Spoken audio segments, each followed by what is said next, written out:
Now, the greatest radio shows of all time. Suspense. The Shadow Node. Washington calling David Harding, counter-spy. Classic radio theater. The Great Gildersleeve. Fibber McGee and Molly. Dragnet. Gunsmoke. The Lone Ranger. Now, step back into our time machine with your host, Wyatt Cox. Good evening, friends of the Inner Sanctum. Western adventure, we head for Dodge City, Kansas, and an episode of Gunsmoke starring William Conrad as Marshal Matt Dillon. This episode was originally broadcast February 6, 1954, and the story about the Big Broad.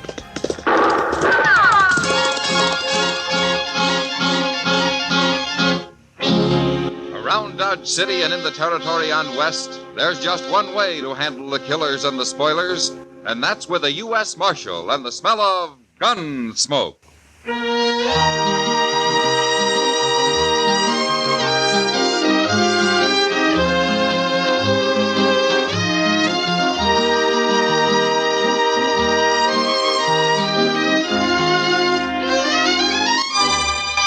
Gunsmoke, starring William Conrad. The story of the violence that moved west with young America. The story of a man who moved with it.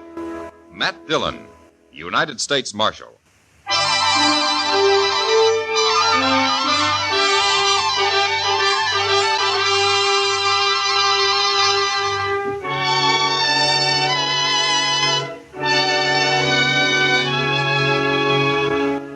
The first time I saw Lena Wave, I should have resigned my job and gone to Texas on the fastest horse I could find. Handling a man is one thing, but trying to handle a woman is another. Especially when she weighs some 200 pounds and is muscled like a mule and twice as ornery. Lena came to Dodge on a great draft horse with dark circles around its eyes. And she was leading an old jack mule that carried her boyfriend, Emmett Fitzgerald. And Emmett was a tired, pigeon-breasted little fellow with a green look in his face. They weren't a very handsome pair, but we were mightily impressed by them the day they rode up Front Street. I swear, Mr. Dillon, that woman must wear leather underwear. I don't know why she's leading his mule. The man doesn't look stout enough to run away if he wanted to. My, I'd sure hate to have her on my tail. Well, she's wearing a 6-gun and built like a buffalo. Well, she sure isn't the gentlest looking woman I ever saw. Oh, that poor little man, Mr. Dillon. He somehow gives me the feeling he's being carried around in a bird cage. Now, quiet, Chester. They'll hear you. Yes, sir. Oh, I never thought we'd make it, Lena. You mean you never thought you'd make it? Get off that mule. Sure, Lena. Here. I'll help you tie him up, Lena. Ow! You stepped on my foot. I'm sorry. Here. Lena. That'll learn you to be a gentleman. You up there. Stop that.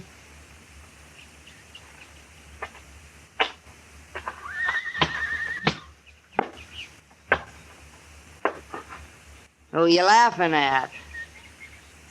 Why, nobody, ma'am. That's good. 'Cause if I got the notion you was laughing at me or my man, I'd open you up. Oh, no. Oh, mine, no. No, it was just something funny I heard the other day from a fella. What? What? What'd you hear that was so funny? Well, I was sitting there and he come around the end Think hard, mister. You remember, Mr. Dillon, you tell her, please. Dillon? Why, you must be the marshal here. Oh, that's right, ma'am. Well, now, Marshal, I'm proud to know you. My name's Lena Wave. Shake! Well, how do you do? Over here, Emmett. Sure, Lena.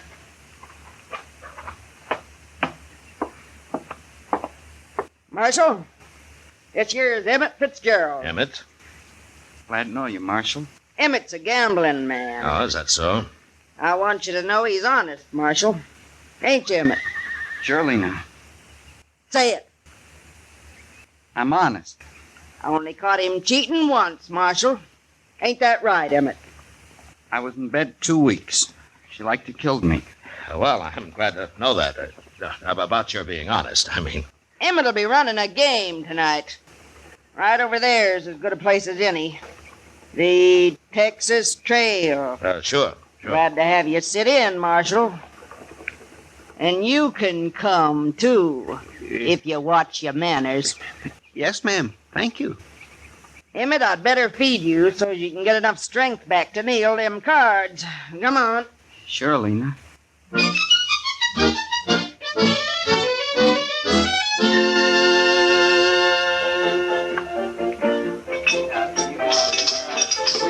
Chester's been in that game over there for 2 hours, Matt. He must be losing. Well, he usually does, Kitty. How anybody could concentrate with Lena hulking around, I don't know. She does keep an eye on things, doesn't she? You know, Matt, I feel kind of sorry for her. Oh, she can take care of herself. Oh, it isn't that. It's being so big and not very pretty. After all, she is a woman. That's not too easy to tell, Kitty. You think she's in love with Emmett? Well, now, Kitty, I tell you, I haven't worked that out yet. I'm sure been studying on it, though. Matt. Every woman needs a man of some kind. She's got one. Yeah. I feel sorry for him, too. Oh, Lena will take care of him. I know, but I'll bet he'd like to take care of Lena just once. After all, he's human. I tell you, that is not my hand. I had 3 aces. You accuse Emmett of cheating and I'll shoot you dead. Excuse me, Kitty. I better go fish Chester out of that. That Emmett was dealing, wasn't he? I'll blow a hole in you, mister. Right now. All right, hold it, Lena. She's about to shoot me, Mr. Dillon. You bet I am. Lena, I don't know what it's like where you came from, but you shoot anybody around here and you're going to go to jail. You'd put a woman in jail? For shooting, I would. For fighting? What? This is what? Well, now, here, he can put me in jail for that, too, now. Now, here.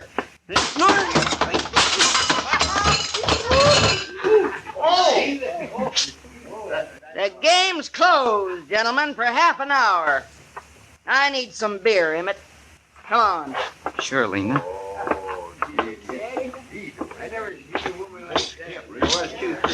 Hey, sit down. I don't care what this thing. Got enough on me like that, it ain't fair. Here, Chester. Let me help you out. Come on. There. Well, are you all right? Why didn't you stop her, Mr. Dillon? She might have killed me. Well, I don't know, Chester. I never fought with a woman. Well, I have, and I don't want no more of it. You can't hit her. What can you do with her? Leave her alone. That's what I'm going to do. You know, Chester, Lena could get to be quite a problem. Well, she ain't going to be my problem. I'm getting out of here.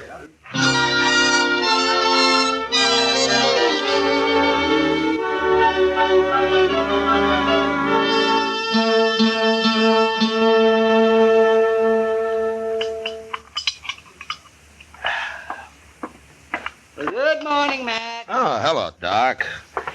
Hey, you gonna have some breakfast? Oh, no, I've already eaten. We'll have some coffee, though. Oh, good. They had me up real early this morning. No? Who did? A couple of men Lena Wave got mad at. Huh? She used a bottle on them. Oh, were they hurt bad? Oh, she bloodied them up some. It wasn't real serious, though. All they did was try to protect themselves. After all, what man's going to fight a woman? Yeah, that's true. But one of these days, some drunk's not going to realize she is a woman, and he'll shoot her. The one that hasn't happened already. Oh, say, I hear Chester caught it all right when he accused Emmett of trying to cheat him. Well, he found out later that wasn't true, Doc. The other boys were just playing a joke on him. They switched his cards while he was under the table looking for some chips that he'd dropped. If you ask me, a man that'll leave his hand while he crawls around on the floor deserves anything that happens to him. Well, just about everything did. Mr. Dillon? Oh, here he is. He'll tell you. Mr. Dillon? Oh, say, you better come too, Doc. Huh? What's the trouble, Chester? Lena Wave, she just shot a man over at the Dodge House. What? We better get... Is the man dead, Chester? He sure is, Doc. Where's Lena? She's still there. Claims it was self-defense. Did you see it? Yes, sir. I was right there. Lena was getting her room key at the desk, and this buffalo hunter come in and grabbed her. Well, he was pretty drunk. Drunk?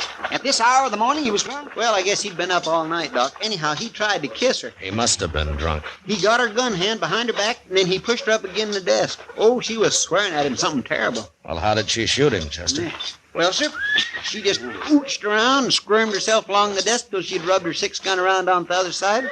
Then she just pulled it out with her free hand and shot him in the belly. She did? Oh, my, she's quite a woman, ain't she? She sure is. She's waiting with Emmett right inside here, Mr. Dillon. Everybody else took cover. They're scared to death of her. Yeah, she... What are you here for, Doc? You can't do him no good. Well, I just come to take a look at him, I think. Oh, yes, he looks dead, all right. He's dead. Why did you kill him, Lena? Well, I had to protect myself, Marshal. Nobody else would, including Emmett here. I figured you'd take care of him yourself, Lena. You always do. Sure. But if you was a man, you'd do it for me. Now, Lena, look how big he is. He ain't very big anymore. All it takes is a gun, Emmett.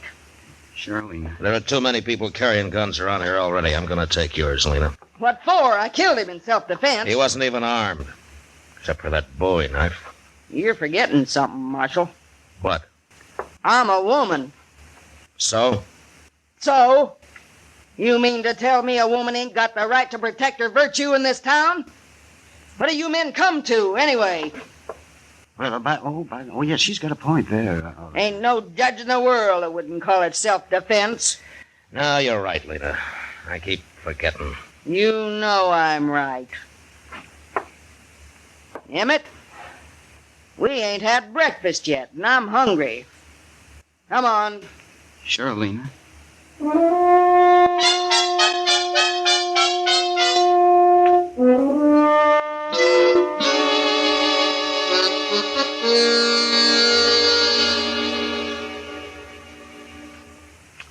You know, I've been thinking, Mr. Dillon. Oh, what about, Chester? Well, old Lena could have let that fella kiss her this morning, just a little peck anyway. Then she wouldn't have had to shoot him. Yeah, she could have. But she didn't. I declare, she's enough to curdle cream. Well, I hope everybody leaves her alone from now on. Marshal Dillon? Yeah. I'm Nate Bannister. Now, I'm glad to know you. You won't be, if what I hear is true. Oh? Jim Henry was my friend, Marshal. Is that so? Nobody's going to shoot a friend of mine and get by with it. Not even a woman. He was drunk, Nate, and he was treating her bad. And it's no call to kill him. In this country, a woman's free to protect herself any way she can. Yeah. That's what everybody I've talked to say. Well? Don't sit with me. You gonna arrest her? No. Okay, then. Oh, wait a minute. What? Where you going? I'm Marshal. I'm going to kill me a woman.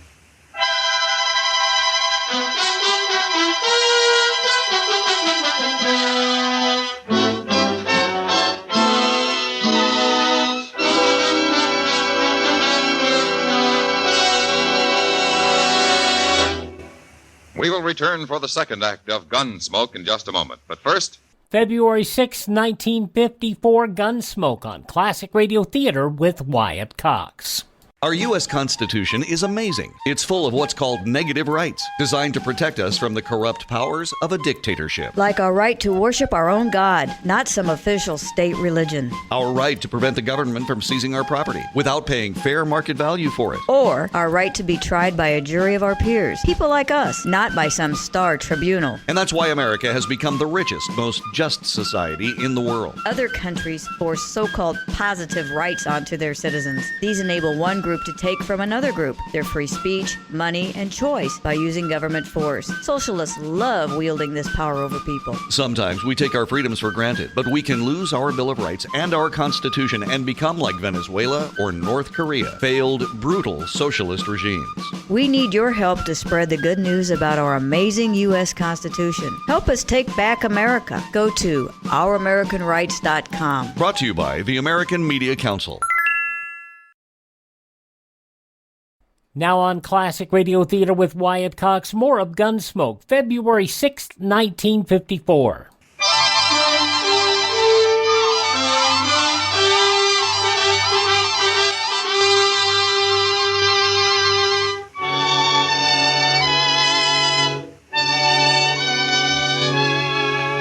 Nate Bannister was obviously a buffalo hunter, same as his friend who had been shot that morning.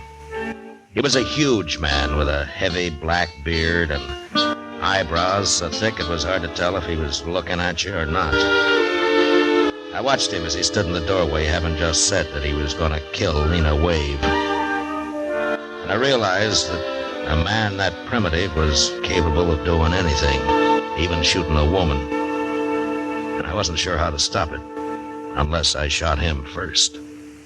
The way I was brought up, Marshal, that's what friends is for. If somebody kill you, then they gotta kill them. You do any killing around here, Nate, and you'll be tried for it. Maybe. If you catch me. I'll catch you.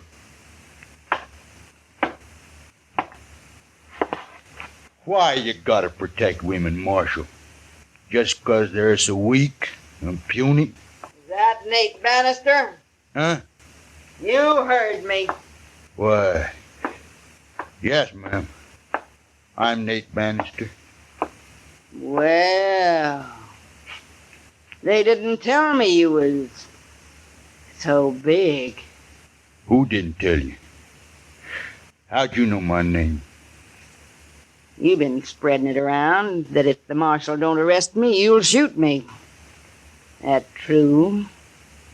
Are you Lena Wave? I am. If there's gonna be any shooting, I want in on it. Now, wait a minute, Lena. I ain't gonna get bushwhacked by no dirty buffalo hunter, Marshal. Bushwhack? I wouldn't do that to nobody. Especially the lady. Lady? Yes, ma'am. He called me a lady, Marshal. Well, you are, ain't you? Of course I am. Yeah, what's the matter with calling you one? Nothing. I kinda like it. Just 'cause you ain't pale and skinny like an ordinary woman. No. Of course I ain't. Why, I never seen a woman like you nowhere. You're kinda admirable. Listen to him, Marshal. Ain't he a one? Oh, I mean it. I sure do. Oh. I sure do. No, you don't. I'm too big. Too big? Why, you want to be like all them little scrawny women? They can't do nothing. They're no good. They ain't? Oh, no. A real man needs someone, better than that. He does? Of course he does. Like me? Yeah. Like you. What? What? You was gonna shoot me a minute ago. Oh, no. I didn't mean nothing by that. Hey, come on. I'll buy you beer. We'll talk about it. Well, okay. Go along, Marshal. Yeah. Don't you worry about nothing, Marshal.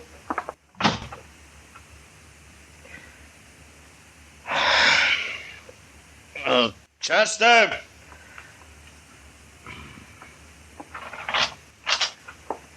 Yes, sir? That jug of corn whiskey's still out back. Yes, sir. It was last time I looked. Go and get it.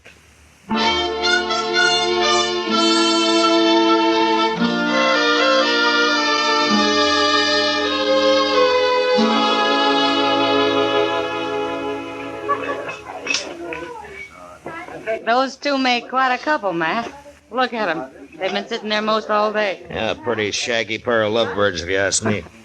How's Emmett taking all this? Well, he didn't find him till a couple of hours ago. No, what happened? Oh, where is he? Nate ran him off. He probably had done more, but Lena wouldn't let him. You know, Matt, I think underneath she's real fond of that little Emmett. Yeah? She got a strange way of showing it. Women do sometimes. Well, it doesn't matter as long as she keeps out of trouble. She leads quite a life, doesn't she? Shoots a man in the morning and falls for his best friend in the afternoon. She might have shot both of them if Nate hadn't started sweet-talking her. Well, he made her feel like a woman, that's what. Oh, sure. Nothing wrong with that, is there? It probably saved his life. All right, mister. You get away from her. Look, Matt, it's Emmett. Yeah. You heard me. I thought you'd gone home. I ain't going home. Not without Lena, I ain't. Yes, you are. Lena and me is going to get married. I didn't say that. I ain't had time to tell you. I'm warning you, mister. Excuse me, Kitty, I better stop this. Look, fella, I'm going to kiss her. Watch. No. Hold it, Emmett! Oh! All right, Emmett. February 6, 1954, Gunsmoke. The conclusion, along with the start of a new Yours Truly Johnny Dollar story, comes up when Classic Radio Theater with Wyatt Cox continues. You know, I've told y'all how much my feet hurt from time to time, and I've also told you how much I enjoy getting to work, because right here under my desk I have a pair of my slippers. Mike Lindell's new invention with patented fill, the My Pillow fill that, he works in the pillow so well, comfort memory foam, patented impact gel, and it has an indoor-outdoor sole for all-day use. Right now, they are on sale. If you go to mypillow.com, click on the radio listener square, you will see My Pillow slippers at 50% off, but only for a limited time. Plus, you'll get Mike's softcover book, What Are the Odds? From Crack Addict to CEO. Go to mypillow.com, click on the radio listener square, use my promo code USA, or call 1-800-951-8175. Use my promo code USA. Savings on overstock items too at mypillow.com.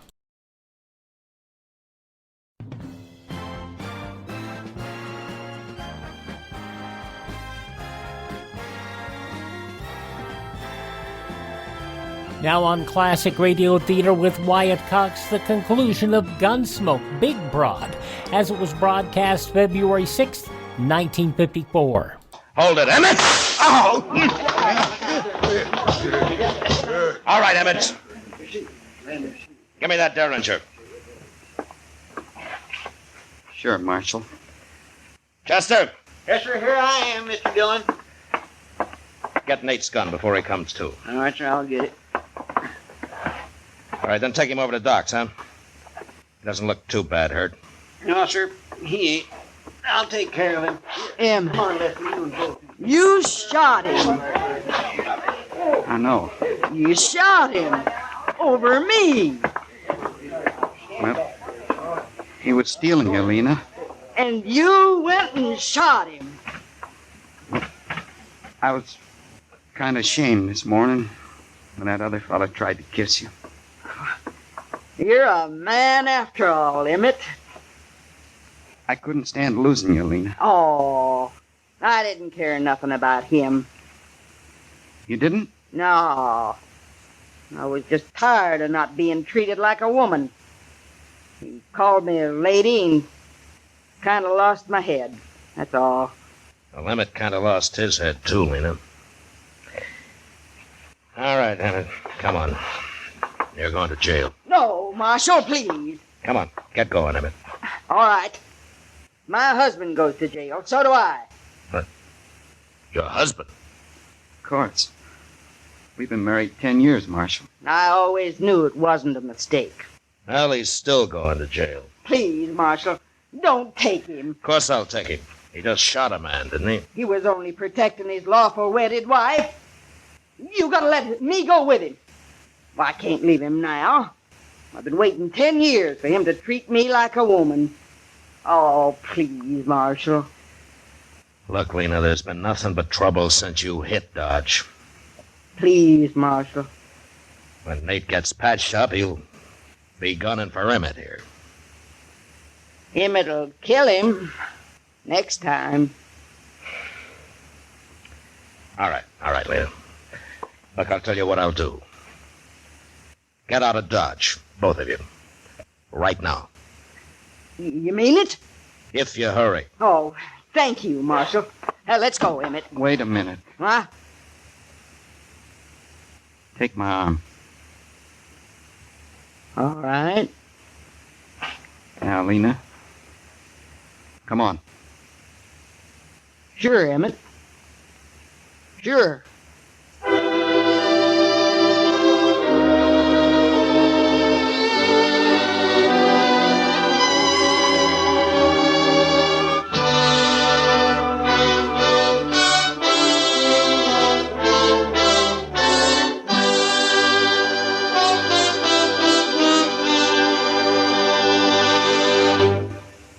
Gunsmoke, under the direction of Norman Macdonald, stars William Conrad as Matt Dillon, U.S. Marshal. Tonight's story was specially written for Gunsmoke by John Meston, with music composed and conducted by Rex Corey. Featured in the cast were Virginia Gregg with Vic Perrin and John Daner. Parley Bear as Chester, Howard McNear as Doc, and Georgia Ellis as Kitty. Gunsmoke has been selected by the Armed Forces Radio Service to be heard by our troops overseas. Join us again next week as Matt Dillon, U.S. Marshal, fights to bring law and order out of the wild violence of the West in Gunsmoke.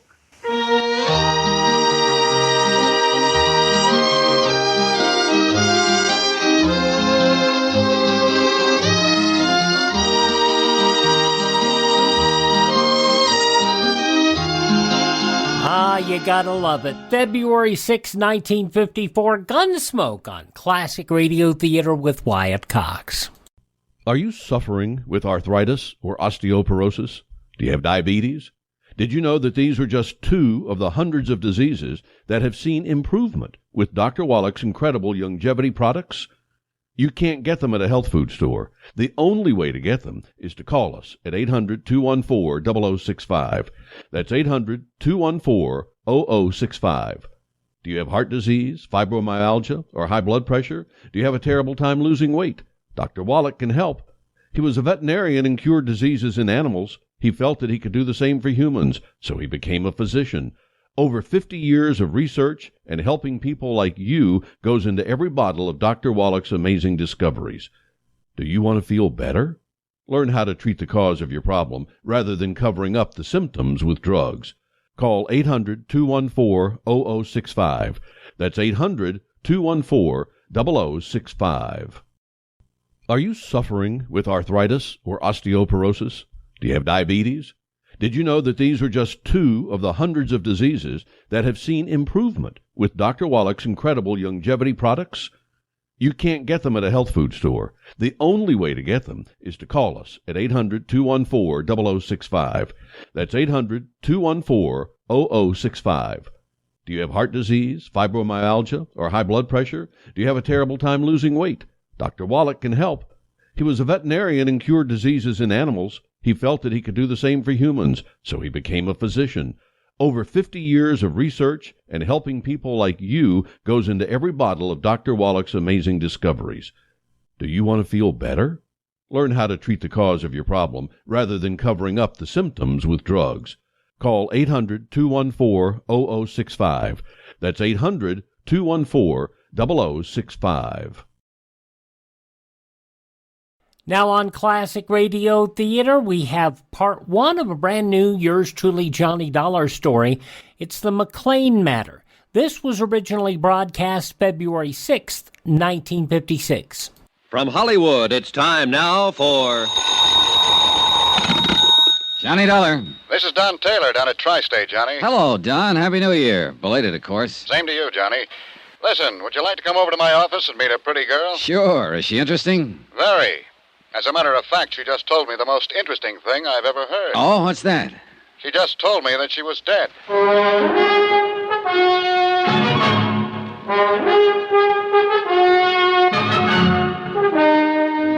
Tonight and every weekday night, Bob Bailey in the transcribed adventures of the man with the action-packed expense account, America's fabulous freelance insurance investigator. Yours truly, Johnny Dollar.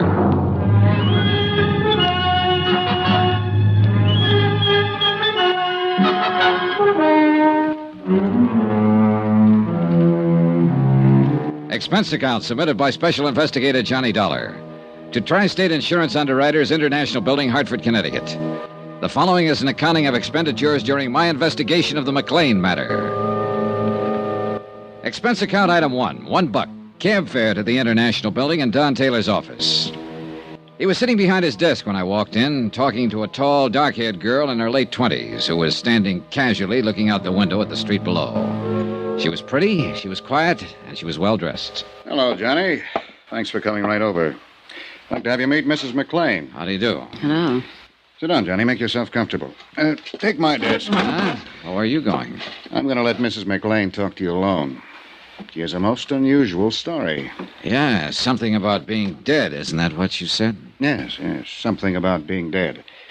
Mrs. McClain, Mr. Dollar will be handling this matter for Tri-State. I wish you'd tell him exactly what you've just told me. Ring the buzzer when you're through, Johnny. Oh, sure. Would you like to sit down? He thinks I'm crazy. That's what he thinks. Well, isn't it? Well, I doubt that. Well, sit down. Let's talk it over. Of course he does. It's the first I've told it to anybody. It's fantastic. What do you say your name was? Johnny Dollar. Dollar. What do you do? I'm an insurance investigator. Oh, for him? For anybody who hires me. Here. Try one of these, Mrs. McClain. Thank you. I suppose I'll be put in jail, don't you?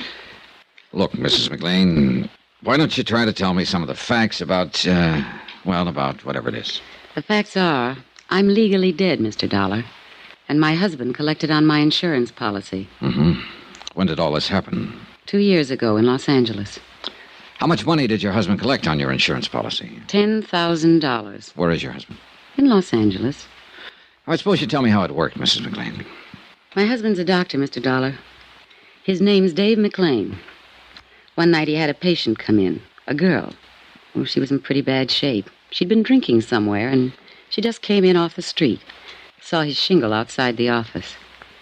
I was there helping Dave as a receptionist. Oh. Dave took her into one of the examining rooms to see what the matter was. She had a heart attack. She died on the table. Oh, there was nothing he could do for her. Nothing anybody could do for her. Mm-hmm. She died on the table, and then what? Well, Dave came out and told me what had happened. We looked in her purse to find out who she was and where she lived. There wasn't anything but an address in Jersey City. No Los Angeles address? No. Her name was Teresa Corbett. She was from Jersey City, and that's all. Then what? Well, Dave called long distance to the place in Jersey City. It was an apartment. He talked to the manager there. I see. Go on. Well, Dave didn't say anything about Teresa Corbett being dead. He didn't have a chance, really. The manager was very upset. He told Dave that Teresa's mother had died very suddenly 2 days before. He said he'd been trying to locate her there in Los Angeles. Oh, he was very frantic. Well, go on. It was just one of those crazy things. The apartment house manager was just about out of his mind. Teresa's mother had died in one of his apartments on his premises. He himself had assumed responsibility for the body. He didn't know what to do about a funeral or anything else. He told Dave that Teresa was all the old woman had in the world. Nobody else. And Teresa Corbett was dead in your office at the time? Yes. Well, Dave hung up. I didn't know what he was thinking at first, and then he said to me, "We're in luck." Hmm. I asked him what he meant by that, and he said that the girl who had died in our office didn't have anyone in the world and no one would know the difference. Then he told me we'd use her body. Just like that, huh? Yeah, just like that. He said it was the chance of a lifetime. Well, go on. Well, Dave called up Dr. Reed. He had an office across the hall from Dave. We waited a while, and then I hid when Dr. Reed came in. Dave told him that I had had a heart attack. He took him back in the examining room, and showed him the body of Teresa Corbett and told Dr. Reed it was me. Oh, it was awful. How do you mean? Well, I mean, I hid there in the back office and listened to them talk. They tried oxygen on the girl and shots and everything else. But it was too late. Dave knew it was too late. But, well, Dr. Reed signed my death certificate. 2 days later, they buried Teresa Corbett under my name. And then what did you do? Well, I took a hotel room that first night, and then I went down to Palm Springs. Dave said he'd meet me there. Oh, wait a minute. Dr. Reed had the office across from your husband's? Yes. Well, didn't this Dr. Reed know you? Hadn't he seen you around? You said you were acting as a receptionist for your husband. I'd never met Dr. Reed. He was just new. Okay. So you went to Palm Springs? Yes. After the funeral, Dave came down, and he said I'd have to disappear for a while, to give him the time to collect the insurance money and straighten out some things. He collected the money? Yes, he did. All of it. Then what happened? I came to New York to live. Dave was going to close his practice in Los Angeles and come to New York, and we'd be together again. He never met me in New York. Do you know why he never met you in New York? No. Did he write to you? Yes, for a while. For about 3 months after I left. He wrote me once or twice a week and said that he'd be in New York any day. And then he stopped writing. Do you have any of those letters? No, I'm sorry, I don't. Do you know why he stopped writing to you? No. I have no way of finding out. I couldn't call anyone in Los Angeles and ask them to look into it for me, could I? Tell me, what is it you feel now, Mrs. McClain? What? Well, just what is it you want us to do? Well, I don't know. What do you do in a case like this? I've never had a case like this. Why did you come to us? Well, I've had this thing on my mind almost 2 years. It was wrong to begin with.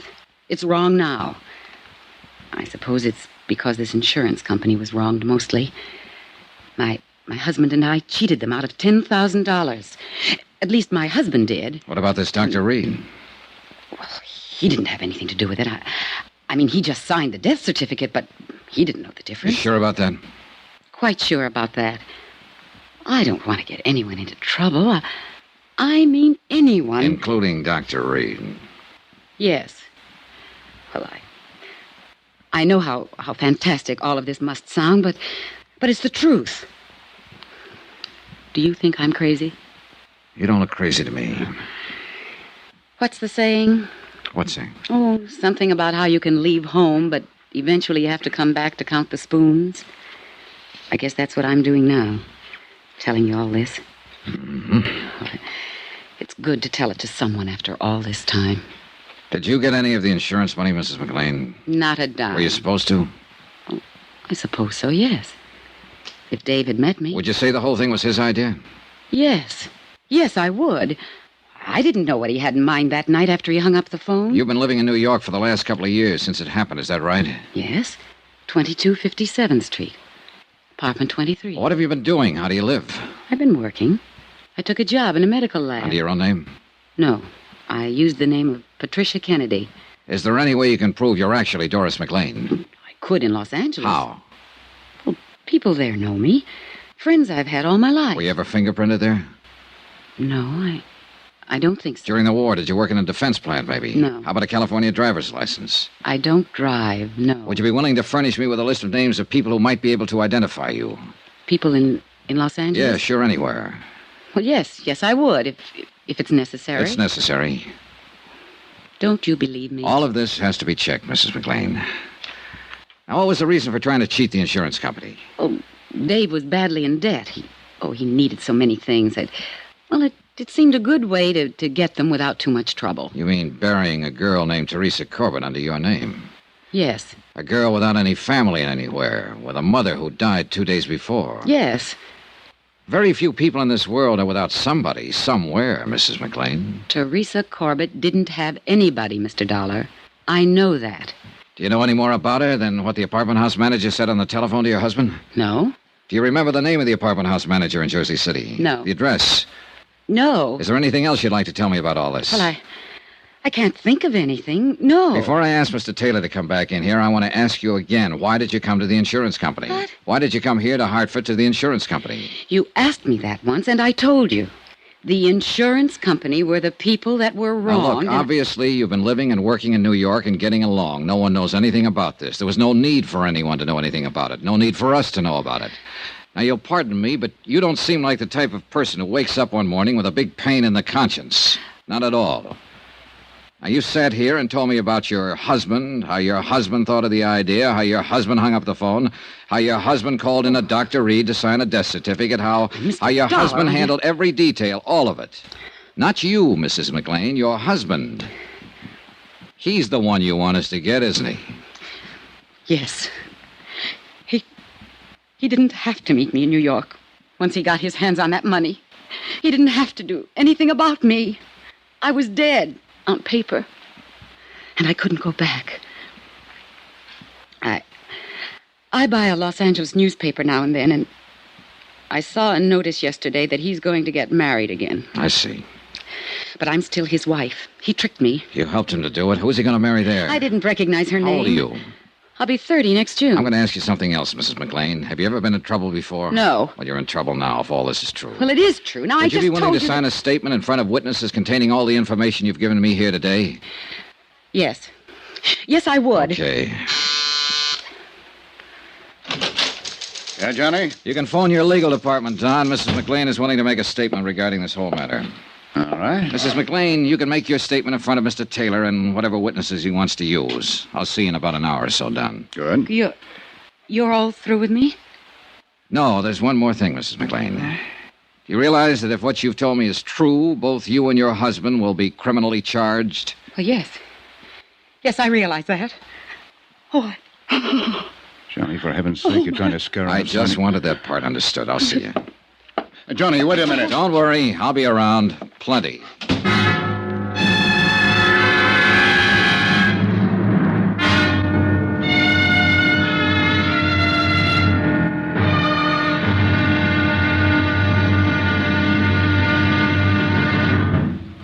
Now, here's our star to tell you about tomorrow's intriguing episode of this week's story. Tomorrow, some well-thought-out lies, well, believe it or not, they come true. Join us, won't you? Yours truly, Johnny Dollar.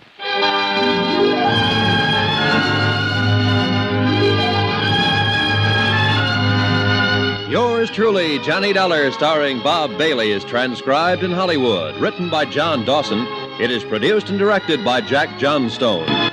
Be sure to join us tomorrow night, same time and station, for the next exciting episode of Yours truly, Johnny Dollar. Roy Rowan speaking.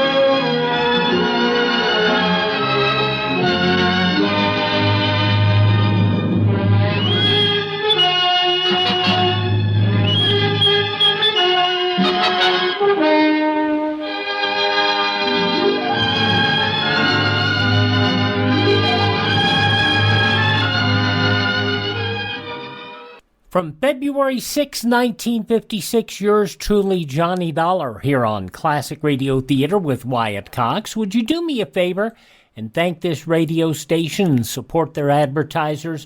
It is their kindness and courtesy that allows us to be with you each and every time we roll around here on your favorite station. Also, a reminder that you can learn more about building your own classic radio collection by coming to my webpage, classicradio.stream. That's classicradio.stream. You can also find our links to social media. You can contact me directly, and you can hear our programs on demand. classicradio.stream. Don't forget that if you miss a day on this station, you do not have to miss a single episode. Our programs are available via iHeartRadio, Spotify, Spreaker, Apple Podcasts, Google Podcasts, other locations. Just search for Classic Radio Theater with Wyatt Cox. Have yourself a great day, won't you please? And tell all your friends the great radio shows are right here at this spot on the dial. Classic Radio Theater on your favorite radio station.